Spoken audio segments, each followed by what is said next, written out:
Hi friends, आज आपण मसाला pizza तांदळापासून बनवत आहोत। त्यासाठी आपण पहिला बॅटर तयार केलं।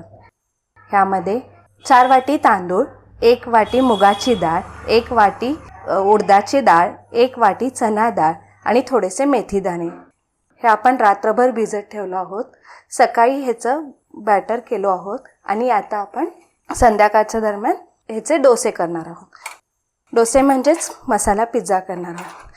त्यासाठी आपण लागणारे साहित्य: बारीक चिरलेला कांदा, कोथिंबीर, टोमॅटो, थोडी पुदिन्याची पानं, तिखट, मीठ, थोडीशी कसुरी मेथी आणि आपल्याला हवे असतील तर कुठल्याही भाज्या तुम्ही घेऊ शकता।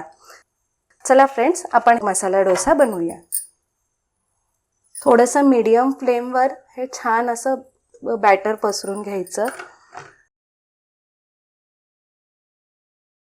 वरून असा मसाला टाकायचा। तुम्हाला हव्या असल्यास तुम्ही शिमला मिरची घाला किंवा कुठल्याही भाज्या ह्याच्यामध्ये घालू शकता। थोडंसं चीज घालू शकता किंवा मग बटर घालू शकता। तुम्हाला जे हवं आहे ते तुम्ही ह्याच्यामध्ये घालू शकता। बटर किंवा तेल तुम्ही ह्याच्या बाजूने सोडून घ्यायचं आहे। डोसा पलटल्याने आपल्या आतील भाज्या सगळ्या व्यवस्थित शिजतात।